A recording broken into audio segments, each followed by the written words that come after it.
అభిజ్ఞ అంటే తెలుసుకోలేని కోరిక. ఈరోజు మీ బ్రెయిన్ చాలా వింతగా తెలుసుకుంటుంది. ఏంటి సిచ్యువేషన్ అంటే, మీ బ్రెయిన్ ఈరోజు మీ బ్రెయిన్ ఎలా వర్క్ చేస్తుందో తెలుసుకుంటుంది. సో ఇంకెందుకు లేట్ స్టార్ట్ చేద్దాం. యాక్చువల్లీ బ్రెయిన్లో 3 పార్ట్స్ ఉంటాయి. బోల్డ్ పార్ట్స్ ఉంటాయి. కాకపోతే బోల్డ్ పార్ట్స్ని మేజర్గా 3 పార్ట్స్గా విడగొట్టచ్చు. మొదటి పార్ట్ ఏంటంటే ఈ పింక్ కలర్లో ఉంది చూసారా, ఇదంతా కూడాను ఫోర్ బ్రెయిన్ అంటారు. 4 అంటే ఫ్రంట్ అనమాట, ఫ్రంట్ బ్రెయిన్. ఇది పాయింట్ 1. నెక్స్ట్ ఏదైతే ఈ బ్లూ కలర్కి గ్రీన్ కలర్కి మధ్యలో ఉందో దీన్ని ఏమంటారంటే మిడ్ బ్రెయిన్ అంటారు. సో 4 అంటే ఫ్రంట్, మిడ్ అంటే మధ్య, తెలుసు కదా. హైండ్ అంటే వెనక ఉన్నది. వెనక ఉన్నది ఏంటి, ఎల్లో కలర్లో ఉన్నది హైండ్ బ్రెయిన్ అనమాట. సో వెరీ సింపుల్ కదా, ఇంతే. ఈ 4 brain, mid brain, hind brain, ఈ 3 కూడా కలిసి దేనికి కనెక్ట్ అయ్యింటో తెలుసా, స్పైనల్ కార్డ్కి వెళ్ళి కనెక్ట్ అయిపోతాయి. అసలు ఏవేవి ఏం పనులు చేస్తాయి అనేది కొద్దిగా చెప్తా, సరదాగా చెప్తారు వినండి. ఈ 4 బ్రెయిన్ అనేది వాలంటరీ ఫండ్లు ఏవైతే ఉంటాయో, అంటే జగనన్న ఇచ్చే వాలంటరీ వర్క్స్ ఉంటాయి కదా, అంటే రేషన్ కార్డు ఇవ్వడము, నెక్స్ట్ పెన్షన్ యాడ్ చేయడము, జగనన్న అమ్మఒడిలోకి యాడ్ చేయడము, ఇలాంటి పనులన్నీ కూడా ఇది చేయదు. ఇది ఎలాంటి వాలంటరీ పనులు చేస్తుంది అంటే, సో కామెడీ పక్కన పెడితే వాలంటరీ వర్క్స్ చేస్తుంటుంది. వాలంటరీ వర్క్స్ అంటే ఏంటంటే, నువ్వు కాసేపు కూర్చొని ఆలోచించుకుని తీసుకునే నిర్ణయం. ఫర్ ఎగ్జాంపుల్, ఈరోజు ఈ లెసన్ చదవాలా వద్దా, పాయింట్ 1. ఈరోజు ఈ లెసన్కి సంబంధించిన వీడియోస్ అన్ని ఒక్కసారిగా కంప్లీట్ చేయాలా, లేకపోతే 2-3 సార్లుగా కంప్లీట్ చేయాలా, చిన్న చిన్న పార్ట్స్గా కంప్లీట్ చేయాలి, ఇలా డెసిషన్ తీసుకుంటావు కదా. So these are all the voluntary పనులు. ఓకే, నెక్స్ట్ ఈ మిడ్ బ్రెయిన్, తర్వాత హైండ్ బ్రెయిన్, ఇవేం వర్క్ చేస్తాయంటే ఇన్వాలంటరీ పనులు. ఇన్వాలంటరీ పనులు అంటే దోమలు కొట్టడము, అగ్గిమంట వస్తే ఇచ్చేయడము, ఇలాంటి చిన్న చిన్న పనులే కాదు. నీ హార్ట్ బీట్ నువ్వు ఏమైనా రెగ్యులేట్ చేస్తున్నావు, హార్ట్ స్లో కొట్టడము, ఫాస్ట్గా కొట్టుకోవడం, లేదంటే నీ డైజెస్ట్ జరుగుతుంది కదా నీ శరీరంలో, దాన్ని ఫాస్ట్గా డైజెస్ట్ అవ్వడము, స్లోగా డైజెస్ట్ అవ్వడం, ఇలాంటివి ఏమైనా ప్రాసెస్ నువ్వు చేస్తున్నావు, ఇవన్నీ నువ్వు చేయట్లేదు కదా, ఆటోమేటిక్ జరిగిపోతుంది కదా. బ్లడ్ ఫ్లో కానీ ఇదంతా కూడా ఉంది. ఇదన్నీ కూడా ఎవరు కంట్రోల్ చేస్తారంటే mid brain and hind brain. So ఇవి వీటిని ఇన్వాలంటరీ యాక్షన్స్ అంటారు. సో అసలు ఏది దేనికి ఎలా గుర్తుపెట్టుకోవాలనుకోవాలంటే, నేను అనుకున్న చిన్న ట్రిక్ ఏంటంటే, ఎంత పెద్ద 4 బ్రెయిన్ కాబట్టి 4 బ్రెయిన్ ఎప్పుడు కూడాను పెద్ద పెద్ద ఇంటెలిజెంట్ పనులన్నీ చేస్తుంది. అంటే మనం కూర్చొని ఆలోచించేసి నిర్ణయాలు తీసుకున్నవన్నీ కూడాను వాలంటరీ పనులు కాబట్టి, ఇలాంటి వాలంటరీ పనులు చేయాలంటే 4 బ్రెయిన్ అంటే ఈ పెద్ద బ్రెయిన్ మాత్రమే చేయగలదు అనేది నేను గుర్తుపెట్టుకుందాను అనమాట. ఇప్పుడు ఏం చేద్దామంటే, ఈ బ్రెయిన్లో ఉన్న ఈ పార్ట్స్ ఉన్నాయి కదా, వీటి గురించి ఇంకా కాస్త డీటెయిల్గా నేర్చుకుందాం. ఫస్ట్ 4 బ్రెయిన్ గురించి చూద్దాం. సో ఈ 4 బ్రెయిన్లో చూసుకున్నట్లయితే ఏదైతే అవుటర్ పార్ట్ ఉందో, ఈ అవుటర్ పార్ట్ అంతటినీ కూడాను సింపుల్గా ఒక మాటలో ఏమంటామంటే, ఈ అవుటర్ పార్ట్ అంతటినీ కూడాను సెరిబ్రమ్ అంటారు. సో ఈ అవుటర్ పార్ట్ అంతటినీ కూడాను సెరిబ్రమ్. సో అవుటర్ పార్ట్ని ఏమంటారంటే సెరిబ్రమ్ అంటారు. సో పాయింట్ 1 క్లారిటీ వచ్చింది కదా, ఇది సెరిబ్రమ్. సో ఈ అవుటర్ పార్ట్ని ఏమంటారంటే సెరిబ్రమ్. ఓకే, అయితే మీరు బాగా అబ్జర్వ్ చేస్తే దీంట్లో కొన్ని డిఫరెంట్ థింగ్స్ మనకు కనిపిస్తాయి. సో ఏంటి ఆ డిఫరెంట్ థింగ్స్ బాగా మనం చూసుకున్నట్లయితే దీంట్లోనే కొన్ని డిఫరెంట్ కనిపిస్తాయి అన్నారు కదా, అది ఏంటో చెప్తాను చూడండి. ఇక్కడ ఈ ఇమేజ్లో లేదు కానీ మామూలుగా ఇక్కడ 3 పార్ట్స్ ఉన్నాయి. సో ఫస్ట్ పార్ట్ ఏంటంటే, ఫస్ట్ పార్ట్, సెకండ్ ఇంకొక పార్ట్ ఉంటుంది. సో ఈ పార్ట్ ఇక్కడ లేదు కానీ రాసేస్తున్నాను. సో ఇంకొకటి ఇది అనుకుందాం. సో దీన్ని అనుకుందాం. ఓకే, అనుకోవడం ఏంటి, చాలా చండాలంగా ఉంది కానీ ఈ నాకు దొరికిన ఇమేజ్ ఇలాగే ఉంది. సో మీరు ఇంకొక బ్రెయిన్ ఇమేజ్ చూసినప్పుడు ఒకసారి చూడండి. ఫస్ట్ దాన్ని థాలమస్ అంటారు, సెకండ్ దాన్ని హైపోథాలమస్ అంటారు, హైపోథాలమస్. సో మీరు ఏం చేస్తారంటే, ఈసారి బ్రెయిన్ ఇమేజ్ చూసినప్పుడు దొరికితే ఇలా రాయండి. మూడో దాన్ని పిట్యూటరీ గ్లాండ్ అంటారు, pituitary gland. So pituitary gland. Okay, ఇలా 3 టైప్స్ అనమాట. సో ఇవన్నీ కూడాను బ్రెయిన్లోని పార్ట్సే. ఓకే, అవుటర్ పార్ట్ని సెరిబ్రమ్ అంటారు, అండ్ ఇన్నర్ పార్ట్స్ ఉన్నాయి కదా, ఇన్నర్ పార్ట్స్ అన్నింటినీ కూడాను థాలమస్, హైపోథాలమస్, పిట్యూటరీ గ్లాండ్.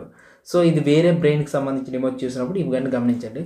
అసలు 4 బ్రెయిన్ అనేది ఏం చేస్తుంది, అసలు 4 బ్రెయిన్ అనేది దేనికోసం అనేది మీకు బిగ్గెస్ట్ డౌట్ ఉంటుంది. సో 4 బ్రెయిన్ చేసే పనులు సరదాగా రాసేస్తాను, ఒకసారి చూడండి. నెంబర్ 1 థింగ్, ఈ 4 బ్రెయిన్ చేసేది ఏంటంటే థింకింగ్. మీరు ఏదైతే ఆలోచిస్తున్నారో ఆ థింకింగ్ అంతా కూడాను, అంటే ఇప్పుడు మీరు ఏదైతే ఆలోచిస్తున్నారో అంతా కూడాను.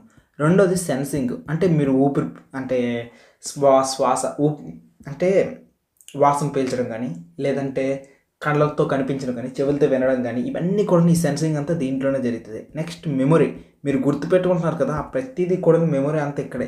ఎమోషన్స్, మీకు కోపం వస్తుంటుంది, బాధ వస్తుంటుంది, ఏడుపు వస్తుంటుంది, అన్నీ ప్రేమ వస్తుంటుంది, అంతా కూడా మీకు ఆకలిస్తుంది కదా, హంగర్ కూడా ఇదే చూపిస్తుంది. అండ్ స్లీప్ రావడానికి కూడా ఇదే కారణము. అండ్ ఆఖరికి మీకు కడుపు ఫుల్ అయిపోయిందనే విషయం చెప్పడానికి కూడాను ఇదే ఉపయోగపడుతుంది అనమాట. ఈ రకంగా ఇవన్నీ కూడాను ఫోర్ బ్రెయిన్ చేసే యాక్టివిటీస్. ఇప్పుడు నెక్స్ట్ ఫోర్ బ్రెయిన్లో ఏం చూస్తారు? ఫోర్ బ్రెయిన్ అనేది టోటల్గా ఈ చుట్టుపక్కల ఉండే పార్ట్ని ఏమంటున్నామంటే సెరిబ్రమ్ అంటున్నాము. దీంట్లో థాలమస్, హైపోథాలమస్, పిట్యూటరీ గ్లాండ్స్ ఉంటాయి. ఫోర్ బ్రెయిన్ చేసే పని thinking, sensing, memory, emotions, hunger, sleep, fullness. అయితే ఇప్పటి వరకు కూడాను ఈ మెత్తటి ముద్దంతటిని కూడా సెరిబ్రమ్ అని చూశారు. అండ్ దీంట్లో ఉన్న 3 parts thalamus, hypothalamus, pituitary gland చూసారు కదా. నెక్స్ట్ పార్ట్స్ చూద్దాం. నెక్స్ట్ ఈ హైండ్ బ్రెయిన్ ఉంది కదా, మిడ్ బ్రెయిన్ ఉంది కదా. మిడ్ బ్రెయిన్ గురించి చెప్పడానికి పెద్దగా ఏమీ లేదు, కాసేపు దీనికోసం చక్కన పెడదాం. చిన్న పార్టే కదా. సో ఇక్కడ చూడండి, ఇక్కడ ఒక చిన్న బ్రిడ్జ్ లాగా ఉంది హైండ్ బ్రెయిన్కి సంబంధించినంతవరకు. ఈ చిన్న బ్రిడ్జ్ని ఏమంటారంటే పాన్స్ అంటారు. PONS, pons, PONS. ఇవన్నీ లాటిన్ నేమ్స్, అందుకే కొద్దిగా డిఫరెంట్గా ఉంటాయి. ఓకే, దాని తర్వాత నెక్స్ట్ ఇంకొకటి చూడండి, ఇక్కడ కాస్త బెల్లం లాగా ఉంది కదా, చూడండి ఇదేదో బెల్లం మొక్కలాగా ఉంది చూసారా. దీనికి ఏం పేరు తెలుసా? ఈ బెల్లం మొక్క పేరు సెరిబెల్లం. ఏంటి? సెరిబెల్లం. గుర్తుంచుకోండి, సెరిబ్రమ్ అంటే ఈ పెద్ద పార్ట్. ఓకే, అదే సెరిబెల్లం అంటే ఇది బెల్లం మొక్క ఉంది కదా, దీన్ని సెరిబెల్లం అంటారు. నెక్స్ట్ ఇక్కడ ఇంకొక పార్ట్ ఉంది చూసారా.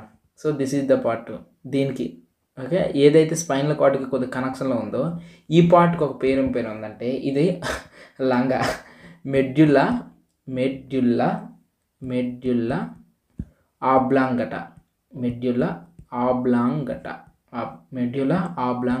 సో దిస్ ఇస్ ద పేర్లు అనమాట. ఒకటి PONS, ఇంకొకటి బెల్లంలాగా ఉంది సెరిబెల్లం, మూడోది ఆబ్లాంగట. ఈ 3 కూడా దేంట్లో పార్ట్స్? ఇవన్నీ కూడాను హైండ్ బ్రెయిన్ యొక్క పార్ట్స్. ఇప్పుడు ఈ హైండ్ బ్రెయిన్ ఉంది కదా, ఈ హైండ్ బ్రెయిన్కి సంబంధించిన ఒక్కొక్కటి ఏమేమి పనులు చేస్తుంది అని చెప్తా చూడండి. మెడ్యులా ఆబ్లాంగేటా ఉంది కదా, ఇది మన శరీరంలో ఏవైతే లైఫ్ గివింగ్, ఓకే, మనకి ప్రాణాన్ని పోసే ఇన్వాలంటరీ యాక్షన్స్ ఉన్నాయి చూసారా. సో ప్రాణం పోసే ఇన్వాలంటరీ యాక్షన్స్ అన్నీ కూడా ఇవే చూసుకుంటాయి.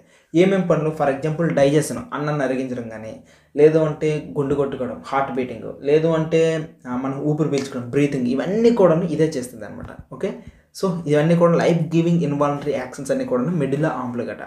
దాని తర్వాత ఇవి కొన్ని రిఫ్లెక్స్ యాక్షన్స్ కూడా చేస్తుంది. సో రిఫ్లెక్స్ యాక్షన్స్ అంటే ఏంటి? మీకు ఆల్రెడీ ఇంతకుముందే నేర్చుకున్నారు కొన్ని రిఫ్లెక్స్ యాక్షన్స్. అంటే ఉదాహరణకి దగ్గు ఉందా, ఈ కఫ్ ఇదే చూసుకుంటుంది దగ్గినప్పుడు, లేదంటే స్నీజ్, ఇలా స్నీజ్ చేయడం కానీ, హచ్ అనుకుని అనడం కానీ, ఇలాంటి వాటి అన్నప్పుడు ఏవైతే మనం రియాక్షన్స్ ఇస్తామో ఆ రిఫ్లెక్సెస్ అన్నీ కూడాను ఈ మెడ్యులా ఆబ్లాంగేటా చూసుకుంటుంది. తర్వాత సెరిబెల్లం చేసే కొన్ని యాక్టివిటీస్ చూద్దాం. సో సెరిబెల్లం ఏం చేస్తుంది? నెంబర్ 1, చిన్నపిల్లలు కూర్చోబెడితే కూర్చోలేరు కదా, వాళ్ళ శరీరంలో ఏం తప్పిపోయింది? బ్యాలెన్స్ తప్పిపోయింది. ఓకే, ఫర్ ఎగ్జాంపుల్ ఇప్పుడు తాగిన వాళ్ళు ఉంటారు, బాగా తాగడం వల్ల వాళ్ళు సరిగ్గా నడలేరు. సో వాళ్ళ బ్యాలెన్స్ అనేది తప్పిపోద్ది అనమాట. సో ఈ బ్యాలెన్స్ని హెల్ప్ చేసేది ఏంటంటే ఈ సెరిబెల్లమే హెల్ప్ చేస్తుంది. పాయింట్ 1. సెకండ్, మోటార్ మెమొరీ అనుకుని ఒకటి ఉంటుంది. మోటార్ మెమొరియా, మీరు ఈరోజు సైకిల్ నేర్చుకుంటారు, రేపు నేర్చుకుంటారు. ఒక 10 సంవత్సరాల తర్వాత సైకిల్ తొక్కమంటే తొక్కలేరా? పక్కాగా తొక్కగలరు. సో ఈ మెమొరీ అంతా ఎవరు గుర్తుపెట్టుకున్నట్టు? ఆ సైకిల్ తొక్కే మెమొరీ అంతా కూడాను ఈ మోటార్ మెమొరీ గుర్తుపెట్టుకుంటుంది. ఫర్ ఎగ్జాంపుల్ ఈరోజు మీరు స్విమ్మింగ్ నేర్చుకున్నారు, రేపు పొద్దున 10 సంవత్సరాల తర్వాత స్విమ్మింగ్ చేయమంటే చేసేస్తారు ఆటోమేటిక్గా. దీన్ని ఏమంటారంటే మజిల్ మెమొరీ లేదా మోటార్ మెమొరీ అంటారు. అందుకే నేను ఏం చెప్తానంటే మీరు ఏదైనా నేర్చుకుంటే చాలా గట్టిగా నేర్చుకోవాలి, దెబ్బకి మీ మెమొరీలో దూరిపోయేలాగా ఉండాలి. అయితే మనం నేర్చుకున్న 2 టైప్స్ ఉంటాయి, పదాలు, బట్టి పాటలు, ఇవన్నీ సపరేట్. అయితే కరాటీ, కర్ర తిప్పడము, బైక్ నడపడము, స్విమ్మింగు, ఇవన్నీ కూడాను మజిల్స్ని యాక్టివేట్ చేయడం అనమాట. ఈ మజిల్స్ని యాక్టివేట్ చేసే పనులన్నీ కూడాను మోటార్ మెమొరీ అంటారనమాట. సో ఈ రకంగా హైండ్ బ్రెయిన్ అంతా కూడాను ఈ యాక్టివిటీస్ అన్నీ కూడా చేస్తుంది. మెడ్యులా ఆబ్లాంగేటా, దాని తర్వాత సెరిబెల్లం. నెక్స్ట్ మిడ్ బ్రెయిన్ ఉంది కదా, మిడ్ బ్రెయిన్ ఏం చేస్తుంది అంటే మిడ్ బ్రెయిన్ కొన్ని టైప్స్ ఆఫ్ రిఫ్లెక్స్ యాక్షన్స్ని చేస్తుంది అనమాట. రిఫ్లెక్స్ యాక్షన్స్ అంటే ఏంటి అంటే, ఫర్ ఎగ్జాంపుల్ మీ కంటిలోన ప్యూపుల్ ఉంటుంది కదా, ఓకే, ఇది మీ కన్ను అనుకుంటే మీ కంటిలోనున్న ఈ ప్యూపుల్ ఉంటుంది, ఇది చిన్నదవడం పెద్దదవడం, సడన్గా లైట్ వేస్తే చిన్నదవడం పెద్దదవడం జరుగుతూ ఉంటుంది. ఇలాంటి కొన్ని రిఫ్లెక్స్ యాక్షన్స్ అనమాట చేస్తుంది ఫాస్ట్గా. అంతే తప్ప ఈ పెద్దగా చేసిన పనులు ఉంటాయి, కానీ ఇక్కడ మాత్రం నేను చెప్పడం అయితే ఇవి చెప్తున్నాడు. సో ఇది టోటల్గా మీరు పెద్ద క్లాసులకు వెళ్తే మీరు ఇంకా నేర్చుకుంటారు. ఇన్ కేస్ మీరు బ్రెయిన్కి సంబంధించిన డాక్టర్ అయితే ఇంకా ఎక్కువ చేస్తారంట. ప్రజెంట్ మాత్రం మనకి ఈ స్థాయికి ఇది సరిపోద్ది, జస్ట్ అవుట్లైన్ అనమాట. సో చూద్దామా, ఇది సెరిబ్రము, దాని తర్వాత థాలమస్, హైపోథాలమస్, పిట్యూటరీ గ్లాండ్ ఇవి చేసే పనులు thinking, sensing, memory, emotions, hunger, sleep, fullness. Point 1. Next hind brain గురించి చూసుకున్నట్లయితే పోన్స్, తర్వాత మెడ్యులా ఆబ్లిగేటా అనేది గొప్ప సింపుల్ ఏంటంటే లైఫ్ గివింగ్ ఇన్వాలంటరీ యాక్షన్స్, మనం ఊపిరి పీల్చడం కానీ నెక్స్ట్ డైజెషన్ అవ్వడం కానీ ఇవన్నీ కూడా యాక్టివిటీస్ అన్నీ కూడా ఇవే చేస్తాయి. రిఫ్లెక్స్ యాక్షన్స్ లైక్ దగ్గినప్పుడు చేయి పెట్టడం కానీ స్నీజింగ్ కానీ ఇవన్నీ కూడా ఇచ్చేసేస్తాయి. సెరిబెల్లం అంటే మనకు తాగినోడు చిన్నపిల్లలే గుర్తొస్తారు, వాళ్ళకి బ్యాలెన్స్ మజిల్ మెమరీ రెండు కూడా కోల్పోతారు అనమాట. అదే పెద్దవాళ్ళు అనుకోండి వాళ్ళకి బ్యాలెన్స్ బాగానే ఉంటుంది, ఎందుకంటే రోడ్డు మీద నడిచేటప్పుడు ఆ బ్యాలెన్స్ చేసుకోవడం చాలా ఇంపార్టెంట్. మనకు వచ్చేసింది ఎప్పుడైనా ఈజీగా ఉంటుంది, రానిది కొద్దిగా కష్టంగా ఉంటుంది. Motor memory that means muscle memory అనమాట. మన మజిల్స్ కూడా కొన్ని థింగ్స్ గుర్తుపెట్టుకుంటుంది, రైటింగ్ కానీ స్విమ్మింగ్ కానీ ఇలాంటి వాటిని. దాని తర్వాత మిడ్ బ్రెయిన్ సంగతి చూసుకున్నట్లయితే మిడ్ బ్రెయిన్ కొన్ని రకాల రిఫ్లెక్స్ యాక్షన్స్ని ఫైండ్ అవుట్ చేస్తూ ఉంటుంది. So this is about the brain. So ఇంత విషయాలు తెలుసుకుంటే చాలు అనమాట. ఓకేనా.